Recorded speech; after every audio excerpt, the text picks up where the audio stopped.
Well, let's concentrate on Newcastle for the moment and what has been said about matters off the field, because Simon, you're right across it, of course you are. Newcastle have been warning that they would have to sell players they would rather not lose in order to fund further investment to improve the quality of the squad.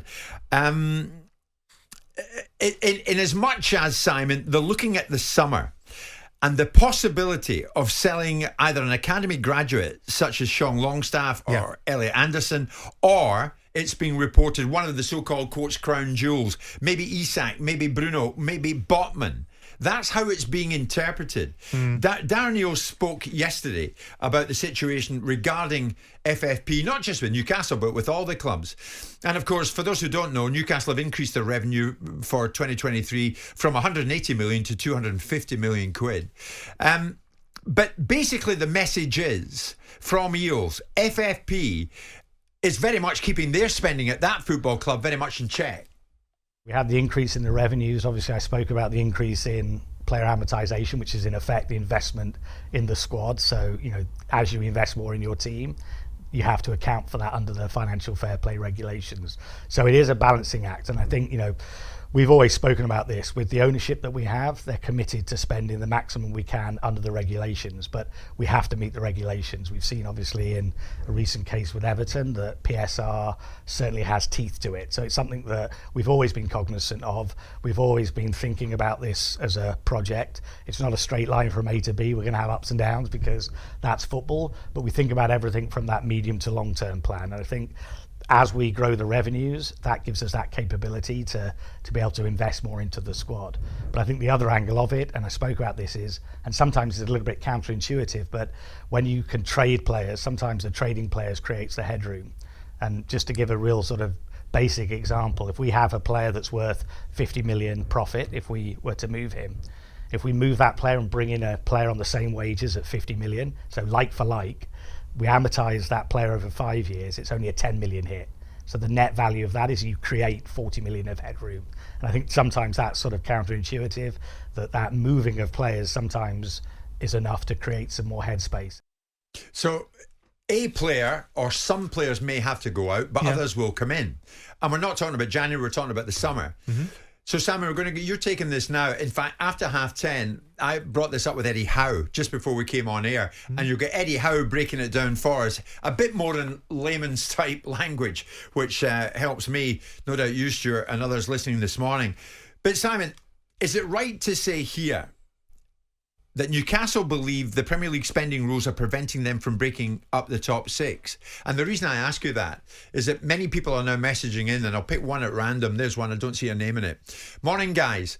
I do not like FFP. Trust me, I have no love lost for Newcastle United. But is it not the case the established clubs have built themselves up prior to FFP coming in? So clubs like Newcastle, Tottenham, Everton have no real chance of catching up with the ones who have been in the FFP camp and observing it from the word go. But that's always the argument that's levelled, and the argument is levelled that ultimately it protects the cartel. That wasn't its purpose in the first place. It was to increase the sustainability of football, so it's not determined by the individual whims and outcomes of people that run businesses that either run out of money or have different agendas, right? So that was their purpose. So put what Eels is saying in layman's terms. So what Darren is saying in layman's terms is, of course, Newcastle are caught in the same way that Manchester City are caught. Chelsea had a free-for-all, right? Jack Walker had a free-for-all. In terms of there's no governance, and as the years have gone on, the sophistication has become more succinct, and ultimately the governance has become more strident. So Newcastle have, first of all, they've increased their revenues. So this season's revenues will be significantly greater than last season's revenues because they've got in the Champions League. So if their turnover was 250 million last season, yes, right, then their turnover will be 300 odd million this season. So they've already created some more headroom in this season's finances. They've produced accounts that they have to produce now very quickly because the rules have changed and the industry is getting more sophisticated in managing outcomes so that people can get consequence quickly and not have, unlike some clubs, years and years where they don't have to answer anything to it. Yes. So the bottom line is Newcastle have spent heavily at a time, and let's also be clear, we were told last summer that Newcastle wouldn't be spending in any shape or form of any great significance. They spent 150 million quid. So they still spent. Now, some of this is about protecting the position that the media positions Newcastle as the world's richest club. They're not the world's richest club. They have the world's richest owners. How they can deploy that into the football club gives them an opportunity to build. I'm with you. So more than 400 million has been spent on players since the Saudi takeover. Is it that much? I thought it was 300. But further investment could rest upon selling a key asset, one would presume, to free up. But that's an assumption. funds. But that's an assumption. Is that the wrong assumption? Well, that's an assumption, because if Newcastle's agenda is to build to get to eclipse the top teams and to compete with the top teams, they're hardly going to sell their best players. They're going to do what Chelsea have done, which is look at assets that potentially aren't going to take you to the promised land, but do carry some intrinsic value to the football club and to other football clubs. And they're going to, like academy players, like Chelsea have done with Mason Mount, like they might do with Chalobah, like they might do with other players. So they might do that with Longstaff, as I mentioned earlier. Possibly that's the answer. So you're saying this morning, no, Newcastle fans relax, because they won't end up selling Isak, Bruno or Botman. I doubt it. And if they're going to sell Isak, Bruno or Botman, it's because they're going to get such a ridiculous offer, in the same way that Manchester City sold Leroy Sané, or they sold other players at certain times. Now, I do concur that it's become more difficult because of the timing. It was more difficult for Man City than it was for Chelsea. And so it's absolutely become more difficult for Newcastle. And I do actually advocate for a slight dispensation on new ownership models, as I wrote about the other day, saying they should have an increased opportunity to be able to invest for a period of time and then fall in line. But that's not the current rules. Yeah. I do not see in any shape or form that Darren Eales is suggesting, besides a leap on it by the media, that they're going to sell their best players. Because that would be a fool's errand, because they're after increasing their revenue. And the only way they're going to increase their revenue is by performances on the pitch. Sure. So they've got that performance on the pitch. They've got an extra 50 million quid near on out of the Champions League this year. So they're already into the 320 million pound bracket. So they fixed that problem. As far as the losses are concerned, I guarantee you they will have between 50 and 60 million worth of allowable adjustments, which will take them underneath the financial fair play that looks like they're already breaching for the last 3 years' accounts. I understand. We're going to hear from Eddie Howe on this matter very shortly. Stuart, what's your take on it? Because I know, like me, you're across it to an extent. Not like this fella. No, but you're across it. You get it. He'll see the financial side of it. I'll see what are the implications for the manager. So what I would say is, from what I can hear, the messages from Darren Eales and Eddie Howe is that they've put it out there to the fans. That's what you've got to do. Explain to the fans exactly the situation financially of the football club as best you can. Yeah. And then we talk about expectation of this football club and what is the implications of expectation on Eddie Howe as a manager. And from there, I think clubs are always looking to chop and change. If they're looking to be very competitive in the Champions League, has this campaign in the Champions League shown the manager and the coaching staff we need to get a better group of players than we've got, right, if we're really going to be competitive in the Champions League? But Simon, if I pick one headline out this morning, say in the back at right, here's the Times: Newcastle may have to offload stars. And Newcastle may get rid of their manager at the end of the season if he doesn't get them up the table. But the headline is because Newcastle have announced their figures. Newcastle, their audited accounts show they've lost £155 million over 3 years. Now, that doesn't actually paint the true picture, because behind that are a raft of allowable adjustments like infrastructure costs, the losses in COVID, and a variety of other things. And I look at those and think they're going to be 60 million quid. That article doesn't feature that detail because it doesn't choose to. Well, Newcastle fans and fans of other clubs, Eddie Howe puts his view, and Stuart Pearce is right. How does the manager feel about it? You'll hear how Eddie Howe feels about FFP. It was in about 6:30 this morning. I did a workout, although if you saw the intensity of my workout, you'd question whether it actually qualifies as that. But I try and do something every day if I can. Well done, you. The Derby Day win against Sunderland. How important was that for confidence in your place? Yeah, it's an important result and performance. I thought we were good in both parts. Very good atmosphere. Really enjoyed the experience. Of course, it helps when you win, and it's a positive day. But I think we needed it. Eddie, before the Sunderland win, it was just 1 win in 8. Were you beginning to get concerned? I think you're always concerned, Jim, in this job when you're not winning on a regular basis. But I think we back the quality of the players, we back the quality of our work, and I always believe in time you'll get the results that you crave if you keep being consistent with what you do. For a moment, let's concentrate on this January window. What can fans expect? What can you tell them through us this morning? Well, I think like every window, we're looking for opportunities to make the squad better, first and foremost. This will be a challenging window for us because financial fair play is active, and it has been active in our thought processes probably for the last 2-3 windows.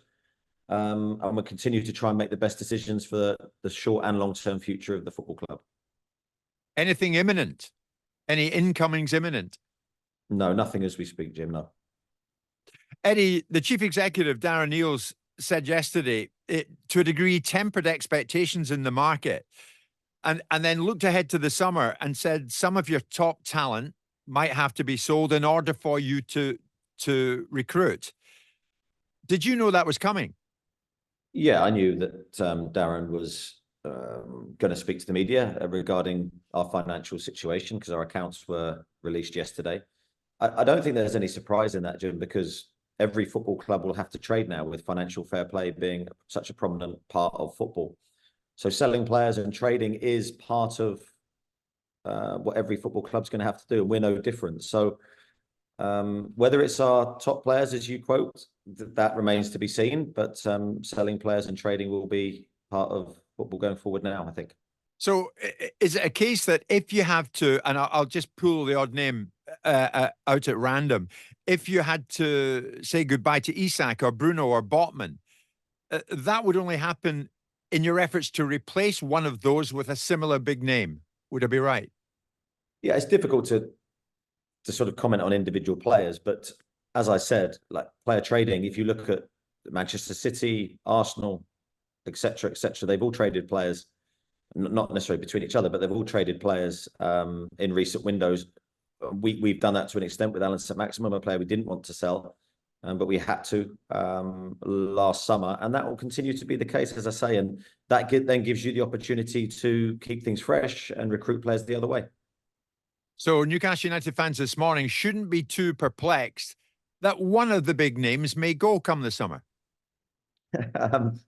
Look, my intention, Jim, is to improve the squad, not weaken the squad in every window. And I will do everything in my power to try and make sure that we're progressive, ambitious, and continuing to try and improve. But in the background, of course, the financial people of the football club have got to make sure that we don't breach financial fair play. That's imperative now, especially with what's happened to Everton. So I think that will be in every football club's mind. Fabian Schär has been hugely impressive and he signed a new deal. Is keeping who you have, Eddie, as important as who you get in? Yeah, related to what you said earlier, that is absolutely the case. Fabian's been a huge part of what we've done the last 2 years. I think he's been outstanding. And been keeping your best players is going to be a challenge, but that's what we want to do. And then we want to bring in good players alongside them and continue to compete at what is such a very tough league. So it's a really delicate balance for us, and we're trying to get the right decisions. I notice you've had to play 12 games in 42 days. That equates to a game every 3.5 days, Eddie. How's that impacted on you? Well, we went into December knowing that the month was going to be a game near enough every 3 days, as you say. And unfortunately, we went into that month with a depleted squad with a lot of injuries. And that was always going to be very, very difficult for us to navigate through that period. I think we started the month really well. We struggled towards the end. It's probably to be expected with our dynamic at that moment. Now we've come out, and January was a lot calmer in terms of games. And we're desperate to get a few players back. I'm not sure how many we get back towards the end of the month, but certainly February might look a bit better for us. What kind of plans do you have for what's termed a winter break? I mean, Sean Dyche has suggested it's not really worth having. Well, with the FA Cup game in there now, it's certainly a little bit shorter for us. I think we have no plans to take the team away. We will give the players a little bit of time away with their families, and then we'll come back together and start our training for Fulham and then Aston Villa. Eddie, against City, and of course, your thoughts are on Manchester City this weekend. You had an epic 3-3 draw with City at your place last season, and you followed that up with a win over them in the Carabao Cup in September. Is it fair to say, come City, Eddie, Newcastle have no fear factor going into it? Look, we fully respect Manchester City. They've been the best team in the Premier League when you consider probably the last 5 years. I think they've been incredible, probably even longer. They've got, for me, the best manager in world football. But we don't fear anybody, Jim. And I think that's always been our mantra since we've been here the last 2 years. We try and attack the game and take the game to the opposition. And we try to do our thing while acknowledging what they do at the same time. And that's how we'll approach this game. Eddie, I know you well, and you're nothing if not a realist. And you'll know that if results go against you in the next few days, you could end up 14 points off the top 4. There's a lot to do, but you're aware of that. Yeah, there's a lot to do to get into the top 4. We're well aware that we need to go on a really good run, bring back our best confidence levels, our best performances. I do believe that we're capable of doing that, but we can't leave it any longer. We're going to have to start winning games and winning a lot of them very soon. You're 9th in the Premier League right now going into this. Is top 6, is top 4 still a possibility in your eyes? Yeah, I think it's still a possibility. We're not really focusing on that currently. We're focusing on trying to get our best levels back. The Sunderland game would have certainly helped that. Now we've got 2 huge tests, Manchester City and Aston Villa, off the back of our last league game, which was Liverpool. So a good, challenging period of games, but one that we relish. That was Eddie Howe speaking to me just a short time ago, and thanks to our friends at BetMGM for their involvement in that. Stuart Pearce, I noticed you hanging on his every word there, Stuart. When he speaks, you tend to listen to Eddie because he addresses questions very, very well. He doesn't duck anything, and he's well aware of the fact that they've got to go some to get top 6, let alone top 4. No doubt about that they have. The interesting thing for me, when he talked about trading players in, trading players out, it's a big part of what a manager does and what a football club does. And I was just thinking in my time, who were probably the best 2 at trading out players at the right time? Wenger at Arsenal and Alex at Manchester United. They move players on just as they're getting just beyond their peak. But for different reasons. Different reasons. We're characterising this as Newcastle cannot continue to progress under the auspice of financial fair play, so they're going to have to sell their best players. Ferguson took players out when they became a problem in the dressing room, or he felt that they'd run their course. Yeah, but you look at... He's not having the same problem. Simon, you look at Wenger, Overmars left and Petit left and various other players left, and I was scratching my head and thought, what's he done that for? And I'll tell you what, he moved them at the right time. And that's just part and parcel of what you do. But what we're characterising, and you're right, Stu, obviously I'm going to bow to your knowledge, but this is not the characterisation of this. This is basically saying Newcastle are going to have to move these players out in order to maintain their status quo, which is they're going to have to... This is when... Which isn't the case, really. It's not accurately the case. Which is not what Ferguson did, no, or what Wenger did. It might be a bit more Wenger did because Wenger had to pay for the stadium or help pay for the stadium. So it might be an element of that there. So where do you pitch Liverpool in with Coutinho leaving when he did? No, absolutely. I think so. Liverpool doom and gloom then. Liverpool Simon, are not Man United. Liverpool are not Man United, and they're not Manchester City, and they're not Chelsea. So everything they've bought has been off the back of sales. They bought Alisson and Virgil van Dijk with the Coutinho money. Yeah. So they're a different dynamic. I know you went out on a limb to a degree, Stuart, and said you fancy Newcastle to win the Premier League. Many people went with you around that time. Are you thinking they'll be pushed to get top 4? They might get top 6, but top 4 push. Yeah, the football's been too inconsistent this year. Won 9, lost 9. That's their record as they stand at the moment. Given the comment in the summer, that comment was based on what I saw with my own eyes. Newcastle United as sort of an impregnable St James's Park, but certainly they've not hit the same heights and they've suffered injuries quite badly this year, I've got to say, with a lot of other teams, make no mistake, but they have as well. Is that the part of the modern day managerial brief, though, Stuart, that when you get into a job and you get going in it, along the way, for whatever reason, X, Y, or Z may have to get sold for you to progress to get to another place. If I remember rightly, you mentioned that once to me about Sean Wright-Phillips when you were at City. I think the key is, when I was Manchester City manager, I'd managed 9 matches at the end of a season. I was acutely aware of the financial situation of the football club, as in it was bust, to be quite honest with you.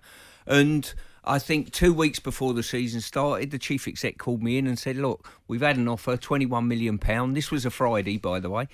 £21 million will be paid in cash on Monday morning for Sean Wright-Phillips from Chelsea. And if you don't sell him, we'll go bust as a football club. Now, I knew before we had that conversation that if I was put in this situation, the club come before me or the chief exec or anybody, the club has to still keep standing. Yeah. But the important thing for me was to get the message out of there of the expectation. Don't buff it up with the supporters. Just say, look, this is where we're at the moment. We have no money as a football club. We've had to sell Anelka 6 months ago. We've sold Shaw Phillips. But the club has to remain standing and has to be a Premier League club. And the fans were made aware of it. Exactly. Exactly. And that's what Eddie is saying this morning. Jim White and Simon Jordan. Monday to Friday mornings from 10 on AM, on DAB, via the TalkSPORT app and on your smart speaker. TalkSPORT.